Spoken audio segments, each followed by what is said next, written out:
નમસ્કાર મિત્રો, હું એડવોકેટ અક્ષય મારું ભાવનગરથી. મિત્રો, આપણે જીએસટી વિશે ચર્ચા કરતા હતા અને જીએસટીમાં જે છે એ ટેક્સ ઇન્વોઇસ છે એ કેવી રીતે બને. કારણ કે જીએસટીની બેલ એપ્લિકેશનમાં ડીમ ટુ બી બિલીવડ અને કોઈ પણ સરકારી અધિકારીને જે છે એ માનવાને પાત્ર ક્યારે થયું કે આ ચોરી થઈ છે, તો એની માટે ટેક્સ ઇન્વોઇસ અને એના ચોપડા જે છે એ મહત્ત્વની વાત છે.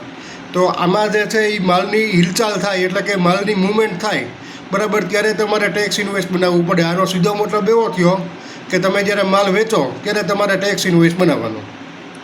હવે આ ટેક્સ ઇન્વોઇસ તમે બનાવો તો ટેક્સ ઇન્વોઇસમાં કયા કયા કન્ટેન્ટ હોવા જોઈએ, તો કે માલની ડિલિવરી ક્યાં કરવાની, માલની વેલ્યુ કેટલી છે, માલમાં ટેક્સ કેટલો છે, એ જે વેલ્યુ છે એમાં જો આવી બધી કન્ટેન્ટ જે છે એમાં હોય તો એ ટેક્સ ઇન્વોઇસ સાચું છે બરાબર. હવે કાઉન્સિલ જે છે એ આ ફોર્મેટમાં ફેરફાર કરી શકે.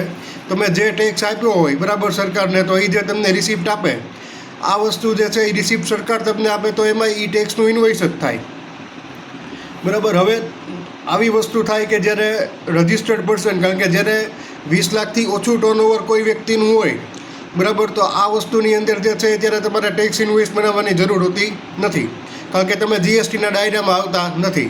હવે આજે આ વસ્તુ છે, આવતીકાલે જે છે એ મારે ધંધો વધી ગયો એક જ ફાઇનાન્શિયલ યરમાં બરાબર, બીજા જ દિવસે તો હું જીએસટીના દાયરામાં આવું છું, એટલે મેં સર્ટિફિકેટ લીધું.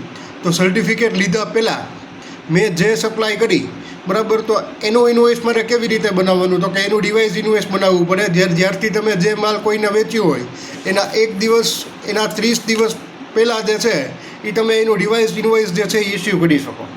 પણ જો આ વસ્તુ જે છે એ ટેક્સ ઇન્વોઇસ બનાવવાનું ક્યારે ન હોય, તો કે જ્યારે 200 રૂપિયાથી ઓછી વસ્તુની કિંમત જ્યારે તમે વેચો છો બરાબર, તો ત્યારે તમારે કોઈ જીએસટીના ટેક્સ ઇન્વોઇસ બનાવવાની જરૂર રહેતી નથી.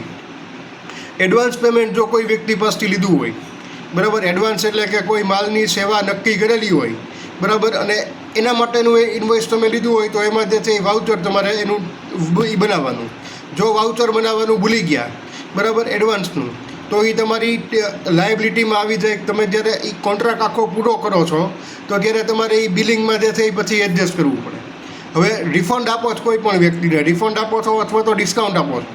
મારું 5000નું બિલ થયું ને હું એમ કહું કે ભાઈ 4800 છેલ્લે આપી દે, તો બાકીના જે 200 રૂપિયા જે છે એ રહ્યા એ મારે શું કરવાના, તો કે મારે એ વસ્તુ માટે જે છે એ કોઈ 200 રૂપિયાનું વાઉચર જે છે એ બનાવવાનું હોય નહીં, કારણ કે એ જે છે એ મારા ઇન્કમનું ડિડક્શન છે બરાબર. હવે જીએસટીમાં આવતી ન હોય બરાબર, અમુક વસ્તુ એવી હોય કે ભાઈ દરેક વ્યક્તિ જે છે એ કાંઈ જીએસટીમાં જ આવતું હોય એવી વસ્તુનો વેપાર કરતો હોય એ શક્ય નથી. તો આ વસ્તુની અંદર જ્યારે તમે એક્ઝેમ થિંગ્સની વસ્તુનું વેપાર કરો છો તો ત્યારે તમારે એના બિલ જે છે એ સરકારની સામે મૂકવા પડે. ચાહે તમે જીએસટીમાં આવતા હો તો એના બિલ મૂકવાના, અને ન આવતા હો 20 લાખથી ઓછું ટર્નઓવર છે તો એ પ્રોપર બુક્સ ઓફ એકાઉન્ટ્સ જે છે એ મેન્ટેન કરવાના. આવું શું કામ? કારણ કે સરકારને એ વસ્તુની બરાબર જાણ હોવી જોઈએ કે તમે જે છે એ અમારા ટેક્સના દાયરામાં જે વસ્તુ અમે નક્કી કરેલી છે એમાં આ એસએસસી જે છે એ જીએસટી માટે લાયેબલ નથી. તો મિત્રો, આશા રાખું છું કે આજનો લેક્ચર સમજાણો હશે. મારું નામ છે એડવોકેટ અક્ષય, મારું મોબાઈલ નંબર છે 94 26 39 59 41. નમસ્કાર મિત્રો, જય હિન્દ, જય સંવિધાન.